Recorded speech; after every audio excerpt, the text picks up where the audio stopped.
일단 65도씨 이상의 너무 뜨거운 이제 국물 좋아하시는 분들은 국물 먹으면 시원하다고 하면서 이제 뜨거운 거 후후 불면서 드시는데 정확하게 온도는 65도 이상 뜨거운 국물은 드시면 안 됩니다.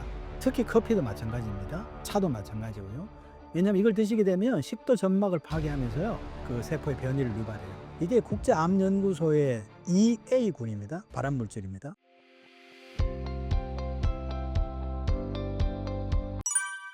식탁 위 이외의 발암 음식은 어떤 것이 있나요?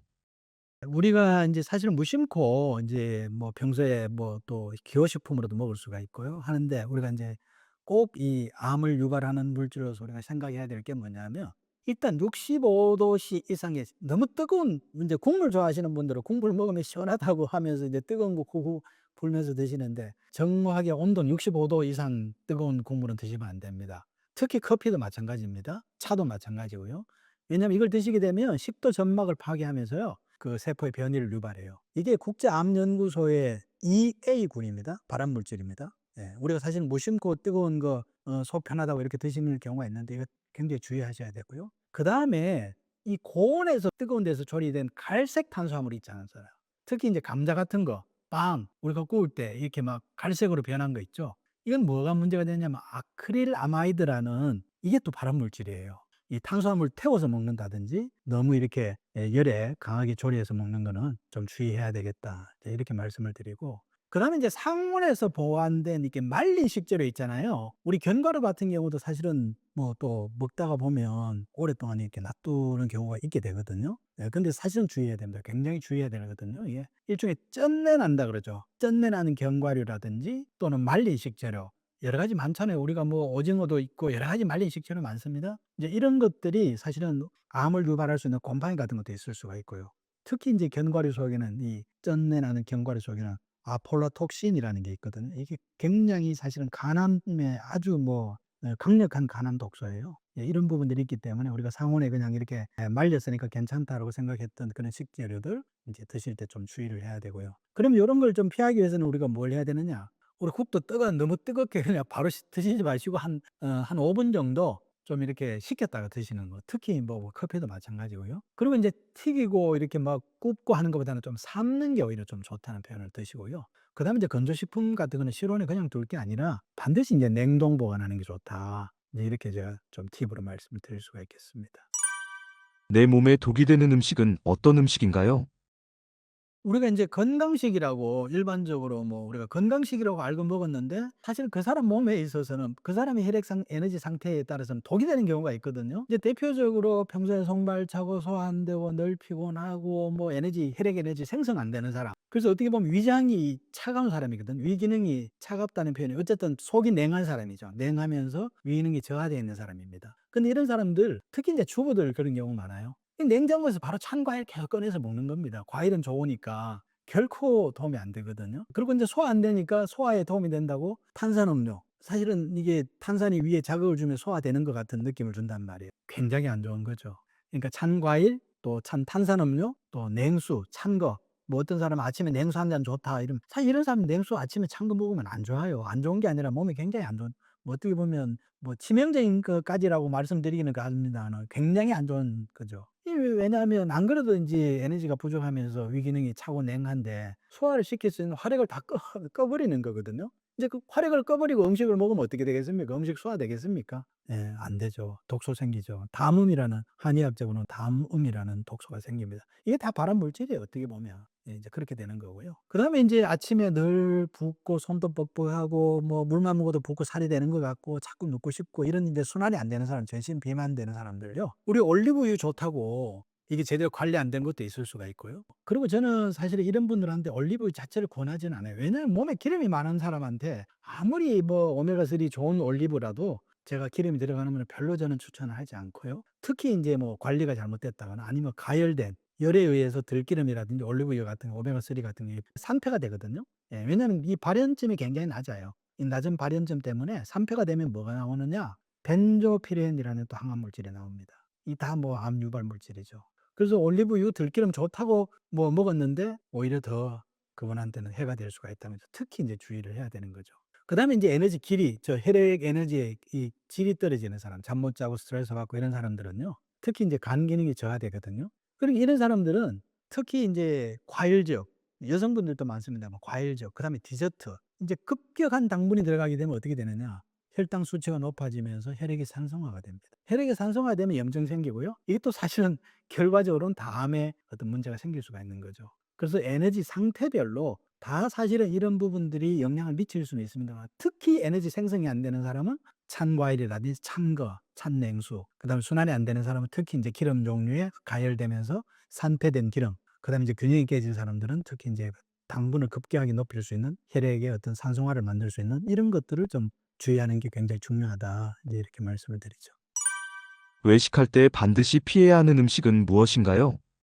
네. 우리 가족들끼리 인제 뭐 사실은 외식하는 경우 인제 별로 생각 없이 고기 먹으러 가면 이제 고기 그냥 구워서 먹고요. 또 여러 가지 어쨌든 음식들을 인제 즐기게 되는데, 특히 인제 저는 첫 번째 직화구이, 연기에 바로 인제 고기를 굽는 거는 이 벤조피렌이라는 게 이 고기 표면에 인제 흡착이 되면서 문제가 생기거든요. 바로 인제 혈액에 나쁜 질의 어떤 혈액을 생성하게 되는 거죠.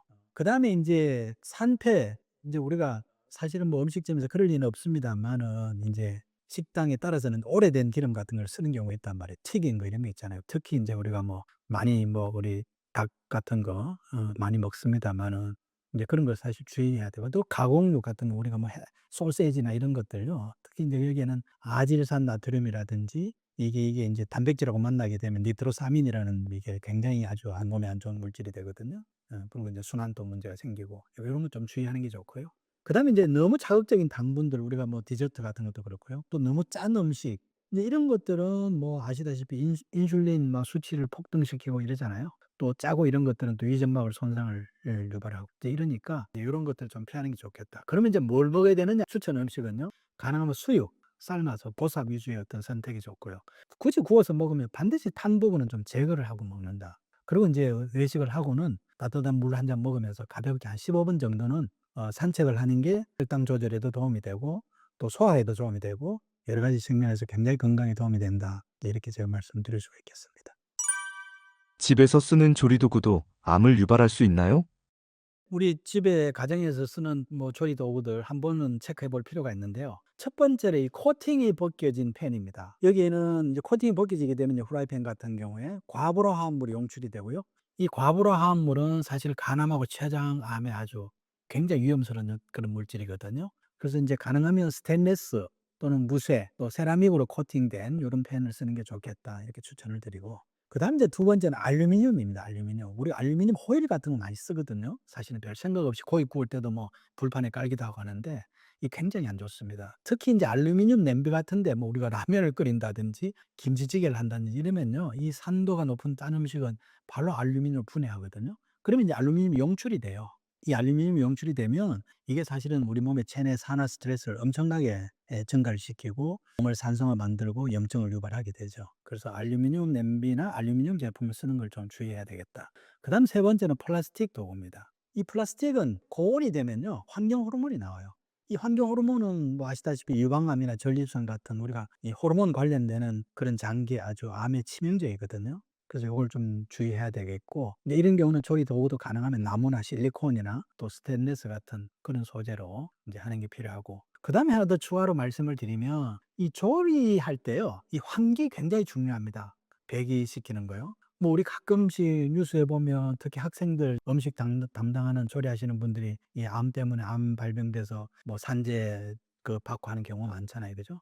사실 국제암연구소에서도요, 이 조리의 매연, 조리할 때 생기는 매연을요, 1군 발암 물질로 지금 평가를 하고 있습니다. 그만큼 이제 조리할 때 환기도 중요하다. 이제 이 말씀을 제가 드리겠습니다. 구독자분들께 해주고 싶은 말씀이 있으신가요? 제가 오늘 그 염증하고 사실 암에 대해서 조금 말씀을 드렸는데요. 이 진짜 특히 염증과 암의 핵심은요, 혈액입니다, 혈액. 우리 몸이, 혈액이라는 건 우리 몸이 평소에 어떤 음식을 먹느냐, 또 우리가 얼마나 움직이고 어떻게 하느냐에 따라서 혈액이 순환이 되고요. 또 잠자고 스트레스가 이게 혈액의 질을 결정을 합니다. 혈액이 이제 건강해야지 세포가 건강하고, 또 세포가 건강해야지 우리 몸이 건강하고요. 사실은 혈액이 굉장히 중요하다는 말씀을 드리는데, 우리가 다시 한번, 제가 처음 시작할 때 말씀을 드렸습니다만 우리가 6개월 이상 어디 아프다 그러면 그 아픈 거는 관리는 하세요. 관리는 하되 지금 제가 말씀을 드리는 내 몸의 세포가 30조, 40조의 세포가 먹고 사는데 필요한 혈액을 내가 만들고 있느냐, 또 만들어진 걸 세포까지 잘 가는데 그 길에는 문제는 없느냐, 또 그리고 그 혈액이라는 퀄리티가 제대로 좋은 혈액의 질을 유지하고 있느냐, 이 세 가지를 해야 되는 거, 평가해야 되는 거고요. 거기에는 그 상위 개념에는 우리가 먹는 음식과 일상의 운동과 움직임, 잠과 정신활동, 이게 이제 관여된다, 이제 이 말씀을 드리고, 이제 이런 것들을 제가 사실은 좀 일반인들에 알리고자 책을 썼죠. 노비노 건강법이라는. 지금 인터넷 같은 데 여러분들 노비노 건강법 쳐보시면 기본적인 개념은 잘 되어 있습니다. 그래서 노비노 건강법이라는 책도 썼고요. 또 사람들이 다이어트에 관심이 많기 때문에 내 몸 에너지 다이어트 혁명이라는 책을 얼마 전에 발간을 했습니다. 한번 기회 되시면 한번 보시고, 거기는 뭐 다이어트나 기본적인 것만 있는 게 아니죠. 다이어트만 대한 내용만 있는 게 아니라 몸 전체적인 어떤 그런 건강 관리의 핵심적인 내용들도 다 들어있으니까 한번 참고해 보시면 좋겠습니다. 네, 고맙습니다. 암 환자에게 정말 중요한 것은 무엇인가요? 이제 말씀드렸다시피 양방의 어떤 수술이나 방사선 또는 항암 이런 표준 치료를 통해서 암세포도 제거도 하고요. 또 한방 치료를 통해서 내 몸의 에너지에 맞게 그 나름대로 피를 맑게 하는 그런 한약 치료나 또 봉독 치료나 이런 걸 통해서 이제 개선을 하는 것은 굉장히 중요한데요. 사실 이건 못지않게 또 같이 중요한 게 뭐냐면 내 몸 스스로 그 어떤 건강한 기혈 에너지가 생성이 되도록 또 순환이 되도록 하는 환경이 중요하다는 겁니다. 아무리 치료를 잘해놔도 내 몸에 맞지 않은 이제 그런 생활을 통해서 기혈이 생성도 잘 안 되고, 또는 기혈이 돌지도 못하고, 또는 기혈이 균형이 깨져서 이런 문제가 생기면 당연히 이제 또 암세포가 생성이 되는 거거든요. 그래서 이제 암을 제거하는 건 곰팡이 제거와 같다고 얘기를 했습니다. 이제 그런 환경이 되면 또 방 안의 환경이 그렇게 되면서 또 곰팡이가 다시 생기게 되는 거죠. 그래서 이제 이 지금 몸의 환경을 만드는 거는 아까 내가 방 안에 방문을, 창문을 열고 또 환기시키고 방에 불을 떼는 것처럼 이제 얘기를 드렸는데, 이 내 몸의 환경은 사실은 내 몸의 원리만 알면, 몸의 원리라는 게 사실은 복잡하지 않거든요. 제가 이제 좀 늘 이제 좀 그하게 생각하는 건, 대부분 사람들이 이 몸의 원리를 알고 내가 지금 먹고 움직이고 잠자고 일단 생활을 제대로 하고 있는지 한번 체크가 사실은 필요한데, 어디 아프면 어디 아픈 병에 관절이 아프면 관절에 좋은 음식 또는 관절에 좋은 약, 또 뭐 어디가 그러면 어디 뭐 이렇게 이제 특히 이제 암 같은 경우도 암 환자들은 엄청나게 이제 암에 좋은 그런 슈퍼푸드만 막 찾잖아요. 예, 이제 그런 것들도 뭐 필요는 합니다만은 그거보다는 사실은 일단 내 몸의 원리를 알고 거기에 대해서는 기본을 다지는 게 더 중요하다. 이제 이 말씀을 제가 좀 드리고요. 암 환자가 알아야 하는 몸의 원리는 무엇인가요?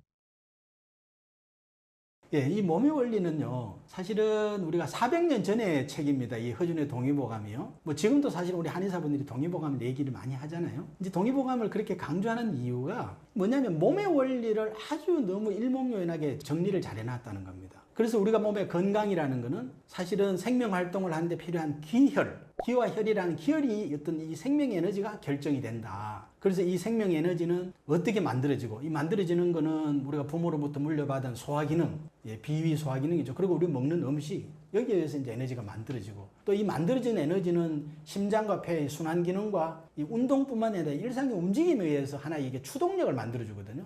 그래서 추진을 통해서 에너지가 순환이 되는 거예요. 그래서 인체 머리끝부터 발끝까지 이제 필요한 곳에 공급이 되고, 그 다음에 이제 이 에너지 균형이라는 거는 우리 몸의 가장 아래에 있는 비뇨생식기죠. 호르몬을 저장하는 비뇨생식 기능과 또 이 잠자는 거, 수면하고 이제 정신적인 활동, 이거에 의해서 에너지가 밸런스가 이루어진다. 이제 이런 걸 잘 설명을 해놨고요. 그리고 이제 이런 게 이제 기본적으로 잘 정리가 되어 있다 보니까 몸을 건강하게 하는 양생법이라는 걸 아주 잘 정리를 해놓은 거죠. 그러면서 이제 몸을 건강하게 되면 사실은 질병이라는 거는 몸의 문제에서 나타난 하나의 결과물이다. 이 질병의 본질은 몸의 문제에 있다. 이런 걸 이제 강조를 해놨거든요. 이제 그런 것들을 이제 높이 평가받아서 사실은 우리 동의보감이 뭐 높은 어떤 뭐랄까 세계 유네스코 문화유산으로 등재될 만큼 나름대로 우리가 가치를 평가받고 있고요. 그 다음에 이제 또 우리 한의계 중요하신 분 한 분이 이제 이재만 선생님이 있습니다. 근데 이재만 선생님이 무슨 얘기를 했냐면, 이 몸을 건강하게, 동의보감에서 얘기하는 몸을 건강하게 하는 방법이 사람마다 다르다는 얘기를 하셨어요.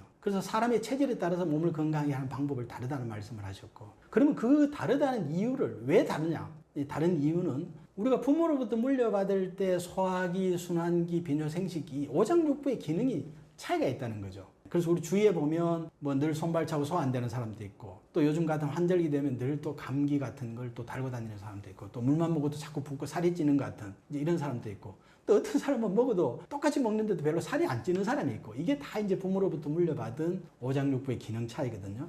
이런 차이가 하나가 있고, 이제 두 번째는 현대 사회에서는 더 이게 복잡한데요. 사람마다 이게 이제 직업이 다르고 생활 어떤 패턴이 다르기 때문에 먹는 음식이라든지 또 뭐 운동도 하는 사람이 있고, 하루 종일 의자에 앉아서 일해야 되는 사람도 있고, 또 잠도 늦게 자야 되는 사람이 있고, 이게 이제 생활 습관이 다 다르기 때문에 이제 그 사람이 가지고 있는 에너지가 다 다르다는 거죠. 그렇기 때문에 이제 우리가 그 에너지가 다르면 거기에 에너지에 맞는 생활 습관으로 통해서 잘못된 에너지를 바로 잡아줘야 되는 게 이제 중요하기 때문에, 이제 우리 이재마 선생님이 동의수세 보온이라는 책에서 동의보감이 나오고 한 250년 정도의 후가 됩니다.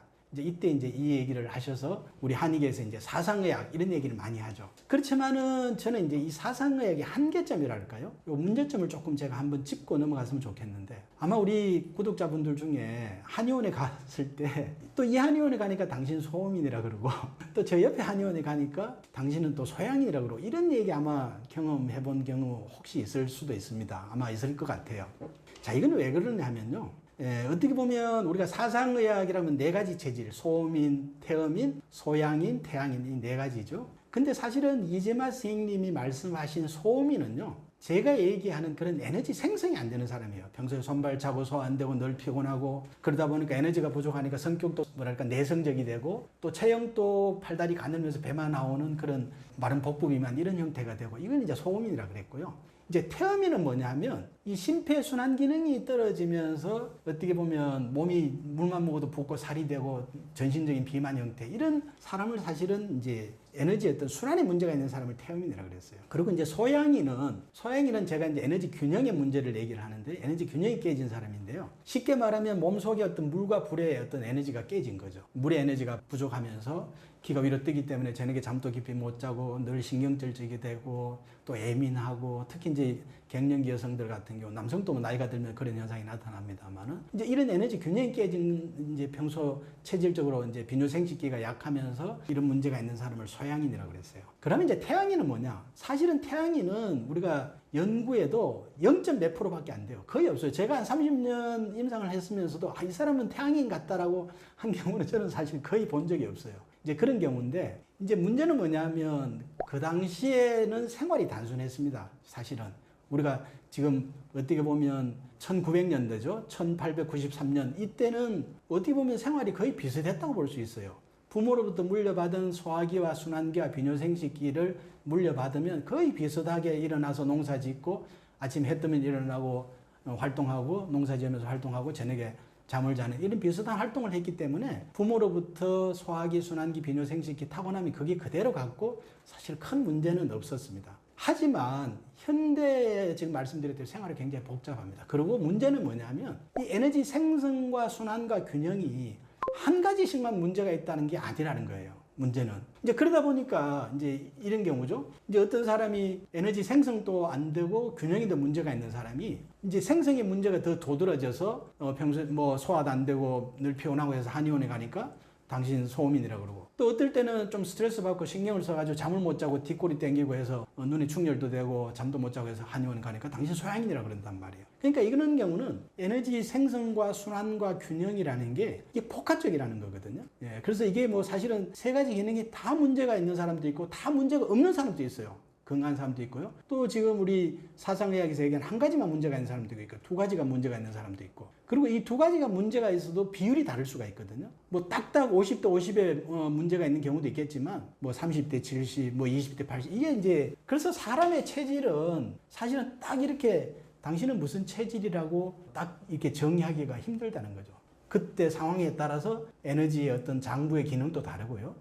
역할도 다르고, 또 에너지의 어떤 생성, 순환, 균형이 다르기 때문에 이게 이제 이걸 제가 좀 꼭 말씀을 드리고요. 그래서 이제 제가 이제 고민을 해서 이 허준 선생님의 몸의 중요성, 몸 건강에 하는 그런 이론과 또 이재마 선생님의 몸 건강을 하게 하는 방법이 사람이 가지고 있는 에너지에 따라서 다르다는 이 두 가지 정신을 좀 현대의학적으로 정리를 해서 이제 한 개 제가 이제 노비노 건강법이라는 걸 정리를 했고, 이걸 이제 내 몸에 맞는 맞춤 생활법이라는 걸 해서 이제 지난번에 제가 자리에서 이제 한번 말씀을 드린 적이 있죠.